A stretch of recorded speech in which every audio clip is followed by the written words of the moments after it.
So, of course, we all know the speech. Can do for you, and what you can do for your country. And that's networking. That's not what someone else can do for you, but what you can do for them. Mentoring, communicating, connecting, and interacting are all ways to look at networking. Because it really is about building those partnerships. And we can do those wherever we are in any place. But it takes focus. And focus is something that all these folks had, that we all have the potential to have if we don't have the laser sharp focus already in our lives. It's certainly something I had to learn. And I was able to learn it from President Clinton. And I'll never forget, it was my first solo event as the White House Director of Events. And you know, I give the cue to open the gates, the Secret Service is down there, the staff is down there. People come in, it was a bill signing in the East Room, so they take their seats. The military aides, then after they're done seating everybody, I take those that are going to participate with the President on the stage, run them through the program, take them to the Blue Room, where when the President arrives, we do another briefing before the big ruffles and flourishes and announce into the room. But once everybody's seated and once I've gone through the briefing with the participants and we go to the Blue Room and we're ready for the President, that's the point at which we wait and we wait and we wait, because the President was always late. In fact, we called it CST, Clinton Standard Time. Once he would arrive, I would brief him at the top of the elevator, and then we'd walk into the Blue Room, and then I would introduce him to everybody, do one last briefing, and then right before I'd cue the Colonel of the United States Marine Band to play Ruffles and Flourishes, because let me tell you, on live TV, once they start playing dun-da-da-da-da-da, there's no going back. It's going to start no matter what. So right before I cued the Colonel, I looked at the President, and I said, "Sir, are you ready?" And he looked at me and he said, "Laura, it's showtime." And I was like, "Showtime? This is not a show. This is an event. I've worked very hard on this." I thought, why was he so flippant? And then later on that day, I had just a small event with him in the cabinet room, just about 6 people. But after we left the Oval, before walking in the cabinet room, I said to him, I said, "Sir, are you ready?" Before we even open up that door and it would start. And he said, "Laura, it's showtime." So it was before every event. And then I realized why he said that. You see, the reason he was always late is that while we were perfectly prepared and ready on time over in the East Room, or wherever our event may be, he was in the Oval Office getting briefed on national security. And then he's walking down the West Colonnade to the residence, and he gets pulled aside because the job numbers are out. And then as soon as I start briefing him at the elevator, somebody comes in from Legislative Affairs and says, "We've got a vote going on the Hill, we need 2 more senators." So the Clintons got to work the phones. Then I give him the brief, we walk over to the Blue Room, oh, there's a head of state on the phone, he gets pulled aside. That's why he was always late. And by saying it's showtime, it was his way to get into focus, to focus on the message at hand that he was to deliver for those next 20 minutes, or that next hour, or those next 4 hours. It was his way of putting everything else on his mind and on his plate just to the side for a moment. And we know what that's like. We are all multitaskers. We have a lot on all of our plates, personally and professionally. We've got dry cleaning that might as well be in hot right now because it's been at my dry cleaners for so long. You know, I still don't have food in my fridge, but I've been home for the last couple of weeks. So for me, I actually decided, after realizing the President's theory on showtime, it's something I really should implement. So I started doing it.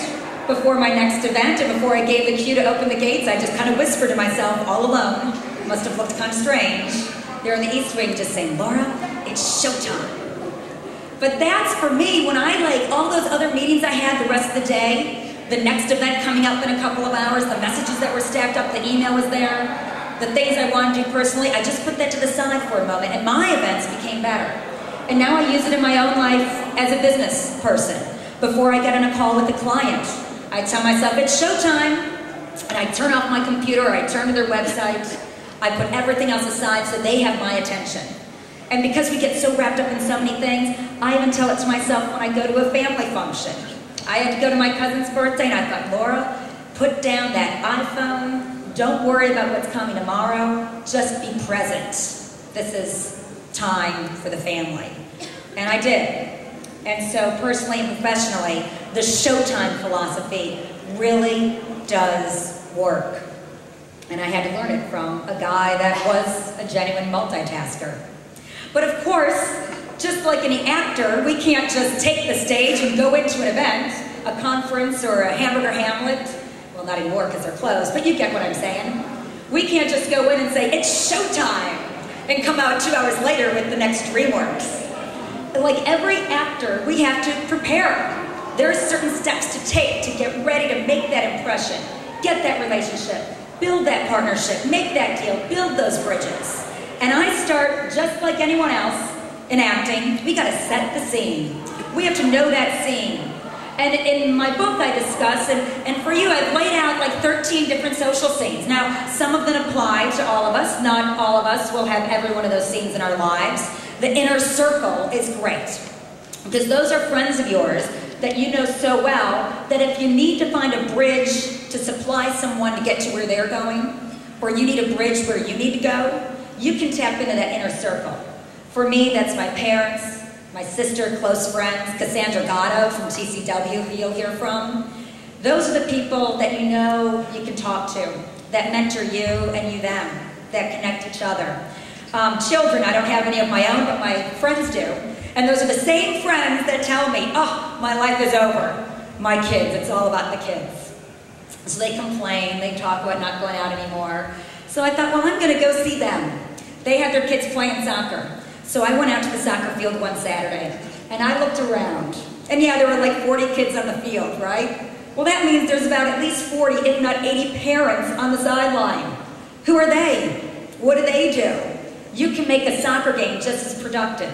Service organizations are wonderful ways to get involved in our community, to give back, and to sit next to someone that you otherwise may have never met.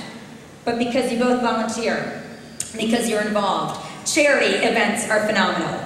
I'm on the board for the American Heart Association, and I had a girlfriend say to me that she was having trouble getting in with one of these corporations in the city, and she had submitted her resume a few times. And I said, well, you know, they're one of the sponsors of the Go Red Luncheon at the Palmer House, Hilton. And I say, you know, tickets are $75. You know, because they're sponsoring it, they're gonna have at least one, if not multiple tables of their executive board. So she bought the ticket, she showed up, saw the tables, because they're right there on the nameplates on the table. She scoped it out, went in the lunch early, and she made her way around. Started talking to them how wonderful it was that they supported the American Heart Association. And from there, she got an in-person interview. And now she's working at the company by just putting herself out there in the non-traditional way. And the last one I want to talk about is clubs and leagues. There's a dynamic, incredible woman here in Chicago, and her name is Hetty Ratner. She's the head of the Women's Business Development Center, just down the street. And they help women own businesses, start a business plan, start a business, get certified as a female-owned business, and terrific classes and seminars, all mostly free, if not very, very tiny fee. And she decided for their 20th anniversary of the WBDC on Navy Pier that they would have a great keynote, and that keynote should be Oprah Winfrey. She embodies all this empowerment. She's right there in the West Loop, why not? So Hetty got on the phone, she called up Harpo Studios, she asked, they said no. She asked again, sent a formal request, they said no. We simply can't schedule Oprah this far out, and you know, it's just, we've got a lot of things on our plate, we're just not going to be able to accommodate you. Well, Hetty didn't want to take that answer, so she thought, what am I going to do? So she thought about tapping into her inner circle. She called one of her best friends that's sort of like in the know, and she said, where's Oprah been lately? Have there been sightings around town? How else can I get to her? And they said, oh, well, she's training for that Marine Corps Marathon. She's working out at the East Bank Club again. Hetty's thinking, well, you know, I've got a membership there. I should really start going.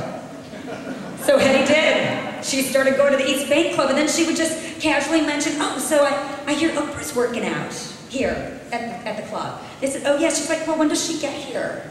They said, oh, she's an early riser. So Hetty became an early riser. She would see Oprah with her trainer go over to the treadmill. That's where Hetty was, on the treadmill. Then Oprah would go to the elliptical. Hetty would soon find herself a few ellipticals down. It was that border, that very thin line between stalking and connecting. But she waited, and about 3 weeks later, into it, Oprah was headed back to the locker room. She saw Hetty on the treadmill. And she just looked over there, and she said, "Boy, girlfriend, you're getting ready for something." And Hetty said, "Why, yes I am. I'm getting ready for the WBDC's 20th anniversary." "Well, what's that?" "Well, it's all about what are you, and we would love to have you as our speaker. I know you can't commit, but boy, would it be great for you to consider." So Oprah said, "Well, I don't even know what I'm doing this afternoon, Hetty, but call my office, ask for Judy, and she'll find out for you." So Hetty had a name. Hetty went back to her office. She waited on her phone. It said 9 a.m. She waited till 9:01, dialed that same number she dialed 5 times before. And they said, "Harpo Studios." And she said, "Hello. Yes, I'm looking for your scheduling office." And they patched her through. And she said, "Hello, yes, this is Hetty Ratner calling." And I said, "Oh, Ms. Ratner, we're not going to do the event. You just don't have to call anymore." And Hetty said, "Well, yes, I know that's what you told me. But this morning, well, I was with Oprah. And Oprah asked me to ask Judy." "Oh, yes, Ms. Ratner," right away. Oprah addressed her conference 2 months later. It took that extra effort. It took her to tap into her inner circle and then to see it through. And that's exactly what she did, and we can as well. But sometimes, once we find that event in our scene, or that scene that we think can accommodate it, it's time for the casting call. And it's really finding the event, looking at events like tonight, as all of you did, not simply as optional, but as opportunities. And it's when we look at things as an opportunity and encourage others that we work with, our friends that we want to come along with us to things. Hey, this isn't optional, it's an opportunity. And we are so lucky here in Chicago to have magazines free along the street, in our offices, especially TCW.